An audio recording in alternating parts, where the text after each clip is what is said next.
If you are making a correlation or an analysis between an investment and annuity, you're an idiot.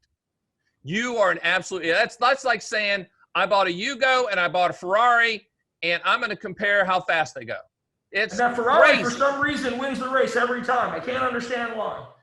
If you can manage your money, okay, and you don't want to turnkey build an income floor that complements your Social Security, then you don't need an annuity of any type. The reason people choose annuities of whatever type they're choosing is they're transferring risk. They're either transferring, most of the time, it's transferring the risk for principal protection, or it's transferring the risk for lifetime income. And then there's also a legacy play and a long-term care play if those, so my acronym is PILL, Principal Protection, Income for Life, Legacy, and Long-Term Care, Confinement Care.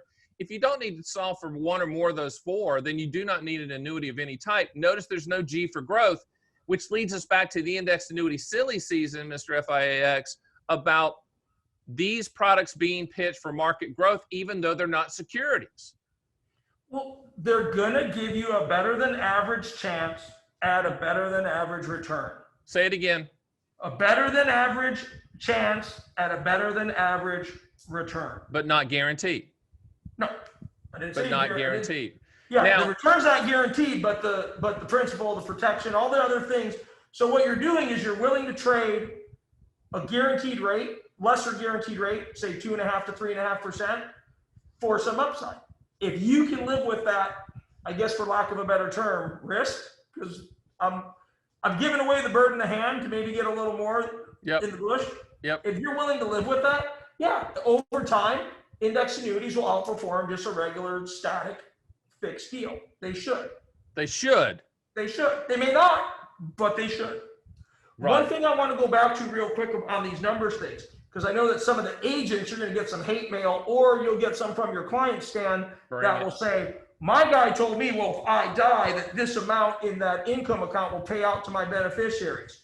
There are some products that work like that. 100% true. They can take it out over a specific period of time, typically 5 years. Correct. Here's the part that they left out. There won't be any money left in the account, so they're not going to get anything. When the accumulation value goes to zero, which will be in 9 to 10 years, all that other stuff goes away. You are just on a paycheck, a monthly paycheck at that point, and when you go, those checks stop. And I always tell people the best legacy product on the planet is life insurance. It's the best return on investment you will never see. I'm talking about level term, those type of things. You know, if I ever, Mr. FIA-X, if I ever show up dead, just out of the blue, not COVID, then my wife has killed me because I have so much life insurance. Yeah, but it's the best return. It's the best transfer risk life and legacy product on the planet. When you're buying lifetime income, you should not be buying lifetime income regardless of the four products. Remember, SPIAs, DIAs, QLACs, income riders, those are the four lifetime income guarantee products or strategies. You should not be buying it for legacy. You should be buying it for lifetime income. You should be buying it for filling the gap on the income floor. And just as a reminder, you can go to my site at theannuityman.com and run quotes 24/7, 365 without having to talk to me or anybody else. Thank you very much, pro consumer. So, and you can see the number. I got it. This is funny off the top of just a little bit. I want to talk about something on that. I got it. No, I'm going to lose this. Hold that. You're smarter than I. Well, you're younger. So that, I don't know, it's smarter, but you're younger. So hold that thought. The guy said, Stan the Annuity Man, America's Annuity Agent. And by the way, everyone does address me like that.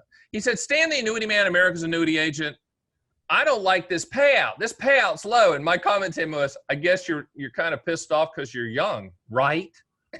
Because really what he was saying is, I don't like the payment because I'm young, because it's primarily based on life expectancy at the time you take the payment. So when you say, I don't like that return, it's a mortality credit, transfer of risk, shared pool pension. And if you don't like the payment, you don't like the fact that the annuity company's looking at you looking and saying, hey, that's a youngster, even though you might be in your 60s. So well, I have two answers for that. Number one is put in more money and you get a bigger payment. Number two is start older and then you'll get a higher payment for less time. As I it's tell like a people, car payment. If I take a 4-year car payment, I pay less for longer. If I take a shorter payment, I pay more for less time. It's the same thing in reverse. Or I always ask people, I say, answer me this question. This is an easy one. You can answer it. Are your Social Security payments higher at age 65 or 70? Well, age 70 is the reason I'm going to wait. Bingo, Chester. Bingo. Same thing. All right. What sage part of advice did I cut off that you retain that you want to share with the people? Well, I think it's something that the layperson may miss, and it was this is really poignant. Believe it or you actually said something good. Believe it or not. Here we go. When you go on all these websites and you run quotes, you are going to get inundated. They are taking that information and they are selling it. Except for us. This is where I wanted to go. Stan doesn't care. Go run a quote. You're big boys, you're big girls. You want professional help from a real guy that knows what he's doing? We figure you'll call us. We don't need to call you. Hey, Stan the Annuity Man here. Did you like that little taste of my podcast, Fun with Annuities? Hey, if you want to see the full version, click the link and watch the whole darn thing. Remember, Fun with Annuities. Live in the reality, not the dream.